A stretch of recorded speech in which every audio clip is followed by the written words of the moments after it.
제가 이제 오늘로써 한 9개월 동안 세계 여행을 했죠. 세계 일주까지는 아니고 세계 여행은 맞습니다. 왜냐면 대륙을 좀 많이 돌아다녔기 때문에 아프리카 갔다가 유럽 갔다가 아시아를 왔기 때문에 뭐 이 정도면 세계 여행에 축하하는 거죠.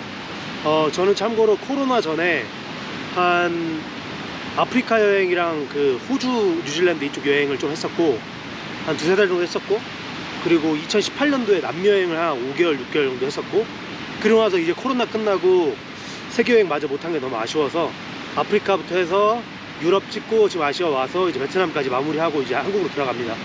제가 세계 여행 하면서 좀 느낀 게 몇 개 있어가지고 그걸 한번 말해볼까 해요. 첫 번째, 이제 세계 여행을 하기로 결심했을 때 세계 일주란 말은 일단 뭐 절대 못 쓰지만 어떻게 이제 코스를 짜냐, 요게 문제거든요. 사실 공부를 많이 해야 돼요. 이건 답이 크게 없어요. 근데 이제 그런 거 뻔한 건 있죠. 예를 들어서 파리의 에펠탑, 요르단의 페트라, 뭐 이런 랜드마크 유명한 거 막 탑백 적어놓은 거 있어요. 그런 걸 보면서 저는 그 나라 도착해서 그 옆 나라까지만 정보를 알아봅니다. 정보는 어차피 매일매일 알아봐야 되기 때문에, 매일매일 밥 먹는 것도 알아보는 것처럼 정보를 매일 알아봐야 되기 때문에 저는 많이는 알아보지 않고요. 예를 들어서 탄자니아를 갔으면 탄자니아 옆 나라인 케냐를 알아봐요. 그래서 프랑스를 갔으면 프랑스 옆 나라인 영국을 알아보고요. 그래서 마음에 들면 가는 거예요. 이동하는 거. 왜냐면 생각보다 세계 여행할 때 시간이 많이 남아요. 제가 유튜브를 하게 된 결심도 생각보다 여행하면서 시간이 많이 남습니다. 왜냐면 밤에 항상 돌아다닐 수도 있는 것도 아니고, 항상 클럽을 다닐 수도 있는 것도 아니고, 위험한 지역도 많다 보니까 밤에 은근히 호스텔 7시부터 가서 맥주 한잔 먹고 해도 한 3시간 동안 할 게 없는 경우가 많아요. 그럴 때 이제 알아보면 되거든요. 그런 식으로 루트를 짜가지고 세계 여행을 하는 게 맞는 것 같아요. 왜냐면 완벽하게 계획을 짤 수 없으니까요. 그리고 이제 대충 대륙별로 이동을 하고 동선을 파괴하지 않는 식으로 동선을 위주로 육로로 국경을 넘는 걸로 하면 좋을 것 같아요.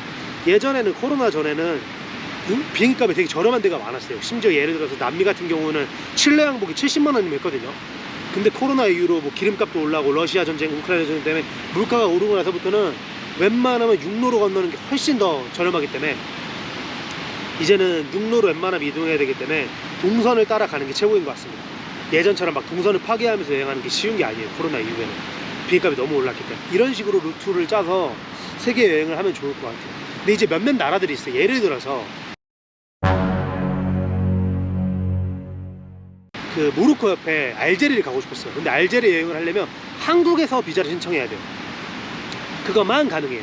볼리비아 같은 경우도 페루에서 비자를 신청하다든지. 근데 그거는 옆 나라 가서 신청할 수가 있어요. 저는 이집트에서 이스라엘 비자를 신청했거든요. 이런 식으로 한다거나 아니면 그런 비자 문제를 좀 알고 계셔야 될 것 같아요. 내가 가고자 하는 나라에. 그리고 무비자 입국 얼마 정도인지, 뭐 그 정도 체크만 하면 될 것 같습니다. 그래서 인도 같은 경우는 저는 조지아에서 온라인으로 이 비자 신청했고요. 네팔 같은 경우는 도착 비자로 신청했고요. 나라마다 비자 규칙이 달라서 그 정도만 염두하시고 여행하면 될 것 같아요. 먼저 언어에 대해서 얘기를 해볼게요. 세계 여행을 하면서 언어가 되게 여러 나라에 가다 보니까 매번 다 공부를 할 수가 없어요. 그리고 아시다시피 전 세계 영어권 나라 많지 않습니다. 저는 영어를 할 줄 알지만 그래도 의미가 없어요. 왜냐면 실제로 제가 호텔에서 이야기하는 건 영어로 얘기할 수 있겠지만, 호스텔이나 그 외에 다른 데는 전부 다 현지인이기 때문에 현지인들이 영어를 잘한다는 보장은 없거든요. 그래서 저는 딱 요 몇 가지만 외우고 가요. 나라마다 갈 때마다 딱 필요한 게 한 6개, 7개 있는 것 같거든요. 첫 번째, 안녕하세요. 이건 당연히 알아야 되죠. 두 번째, 여기. 세 번째가 저기예요. 이게 진짜 중요한 게, 호텔과 택시 탔을 때 여기저기를 했을 때 진짜 약간 나 여기서 내릴 거야, 그럼 여기만 말하면 된단 말이에요. 그러니까 그런 경우 때문에 여기저기가 교통 상황 때문에 버스를 타다가도, 왜냐면 대부분은 막 우리나라 버스 체제가 잘 되어 있는 게 아니기 때문에 버스를 타다가도 그냥 여기서 세워달라고 하면 세워주거든요. 근데 here 하면 못 알아들을 때가 있어요. 그래서 여기저기 요 정도 알아두고 이것저것 물건 살 때 바보 같단 말이에요. 근데 이것저것 정도의 언어를 배우고 가면 현지인들이 저한테 대하는 태도가 조금이라도 달라지는 것 같아요. 그래서 이것저것, 그리고 뭐 실례합니다 사실 필요 없어요. 제가 실례합니다 대신에 미안합니다를 쓰면 돼요. 그래서 미안합니다로 실례합니다를 대체하고, 그리고 얼마예요, 이 정도. 그러니까 안녕하세요, 얼마예요, 미안합니다, 요 세 가지에 이것 저것 그리고 여기 저기 한 요 정도 7가지만 있으면 제가 볼 때 여행하는데 크게 문제는 없을 것 같아요. 애초에 의사소통을 할 수 있을 만큼 하는 건 힘드니까. 네, 언어는 한 요 정도? 언어 말고 제가 말씀드릴 수 있는 게 저만의 물건 꿀팁이 있어요. 세계여행을 하면서 제가 장기여행을 3번 이상 했는데 그때마다 꿀팁이 뭐냐면, 제일 중요한 거예요. 비용을 아껴야 되기 때문에 호스텔에서 잔단 말이에요. 제일 중요한 거 귀마개입니다. 진짜 귀마개 있으면, 제가 이제 여기 캡처 화면에 보여드릴 건데, 쿠팡에서 파는 요게 있어요. 3단짜리 이어플러그가 있는데 이거 있으면 진짜 호스텔에서 미친놈들 많아도 잘 잘 수 있습니다. 호스텔에 진짜 미친놈들이 많은 게, 밤 새벽 2, 3시까지 클럽 갔다 오는 사람도 있고, 새벽 2시에도 불 켜는 놈이 있고, 진짜 이상한 놈들 진짜 많아요. 워낙 이제 호스텔이 특히 젊은 애들 중에 미친 애들이 많습니다. 막 심지어 진짜 성관계를 하는 친구들도 있어요. 그래서 제가 생각하는 게 귀마개. 그리고 귀마개가 중요한 게, 버스에서도, 대중교통 이동할 때도, 야간 버스에서도 저는 항상 끼고 다녀요. 진짜 이 귀마개 하나로 진짜 오래 버틸 수 있었던 것 같아요. 숙면도 잘하고. 그리고 귀마개 하나 있고, 제일 중요한 거, 제가 지금은 모자 썼지만 매일 모자를 쓸 수 없단 말이에요. 사진도 이쁘고 찍고 싶고, 그럴 때마다 저는 머리를 세팅해야 되기 때문에 헤어드라이기랑 왁스를 가져가요.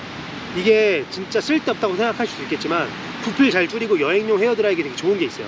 제가 추천해 드릴게요. 이게 피닉스였나? 하여튼 요거만 해도 진짜 강력하고 좋아서 꼭 강추입니다. 머리 스타일 하시고 예쁘게 사진 찍으세요. 항상은 아니지만 가끔씩 그러고 싶잖아요. 그 정도? 그리고 팬티, 특히 남자들, 여자도 지금 나온 걸로 알고 있는데 남자들도 그렇고, 요 팬티 스키니즘이라는 브랜드가 있어요. 이게 최고입니다. 진짜 속옷은. 이게 왜 최고냐면 하루면 마르고요. 그러니까 샤워할 때 손 빨래 해가지고 하루면 마르고, 그 세탁기에서도 마르고, 내구성도 좋고, 엄청 얇고, 여름에도 좋고 겨울에도 좋고, 진짜 최고예요. 요 스키니즘, 이거를 모자이즘이라 그런다, 스키니즘, 하여튼 요렇게 부르는데, 요 속옷 꼭 사셔야 돼요. 진짜 너무너무 강추입니다. 그리고 중요한 거, 티셔츠가 빨래를, 여기서 중요한 건데, 세계여행 하면서 아시겠죠? 빨래를 매번 에어비앤비를 갈 수 있는 게 아니라, 세탁기를 돌 수 있는 게 아니라서 빨래방에 맡겨야 돼요. 근데 빨래방에 맡기면 키로수만큼 무게가 늘어나요.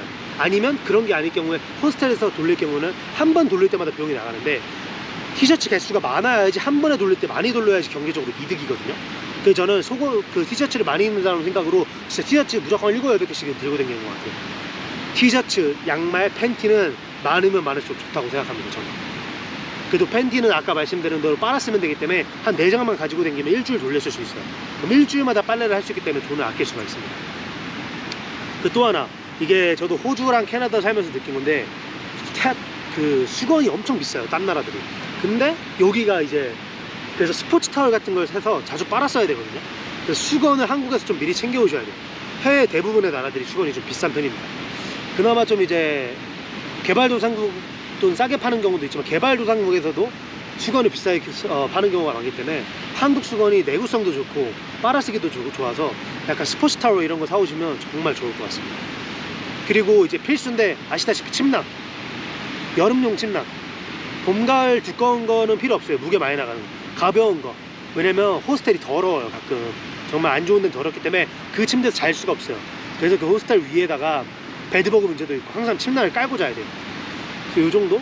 그리고 제일 중요한 거, 저처럼 맥주랑 와인 좋아하는 사람들은 맥주랑 와인 따게 동시에 할 수 있는 거 다이소 가면 팔거든요.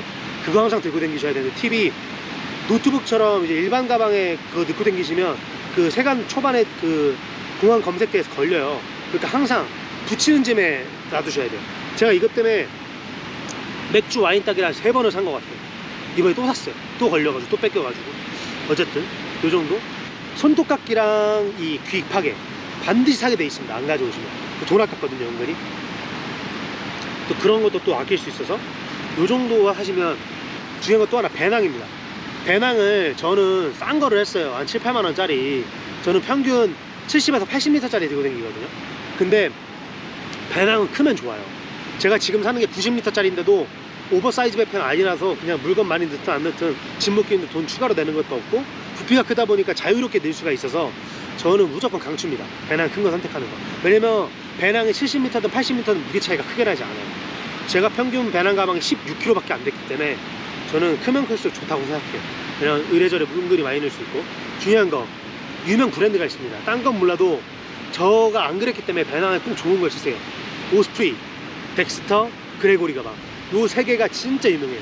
저는 이것도 돈이 없어가지고 유럽에서 그냥 그 데카트론이라는 브랜드가 있어요. 데카트론 가시면 폴케즈 막 자체 브랜드인지 모르겠는데 몇 가지 브랜드 갖다 놓고 가방 하는데 저는 그것도 나쁘진 않았거든요.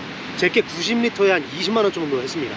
엄청 싼 거예요 사실. 왜냐면 그레고리나 뭐 덱스터나 오스프리 같은 경우는 사실 더 비싸요. 근데 가방을 매일 매기 때문에 매일매일 이동을 해야 되기 때문에 가방은 진짜 좋은 거 사야 됩니다. 제가 오스프리 가방을 한번 메고 깜짝 놀랐어요. 최고입니다. 오스프리가 진짜 백팩계 그 명품인데 그게 정말 최고인 것 같아요. 네, 요 정도.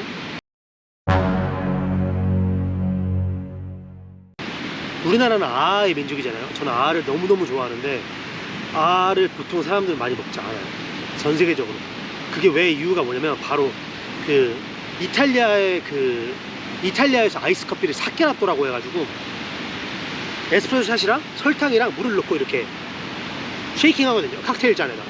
그게 전 세계에 다 퍼졌는지 몰라도 동남아를 가든 아프리카를 가든 유럽을 가든 아이스 아메리카노라는 개념이 없는 곳은 시키면 다 사케라토가 나옵니다. 처음엔 좋죠. 한두 번은 재밌는데 나중엔 먹기 싫단 말이에요. 그래서 반드시 아셔야 되는 게 그냥 사케라토 파는 게 대부분이라고 생각하시고 그냥 더블 에스프레소 시켜서 얼음 따로 시켜서 이렇게 부어 먹으세요. 그게 최고의 아이스 아메리카노를 먹을 수 있는 방법이잖아요. 또 이제 맥주 이제 자기 취향을 아시는 분이 중요하죠. 이제 해외는 에일 맥주가 많다 보니까 IBU 인터내셔널 비즈니스 유닛이라고 에일 맥주랑 라거를 가장 이제 판별하기 쉬운 것 중에 하나가 그거거든요.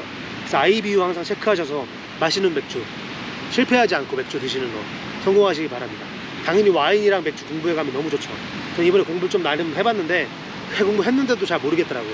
개념을 공부한 거지 모든 상품 브랜드랑 모든 브랜드를 먹어보는 게 아니기 때문에 공부를 했는데도 많이 아쉽다고 생각하고 부족하다고 느꼈어요.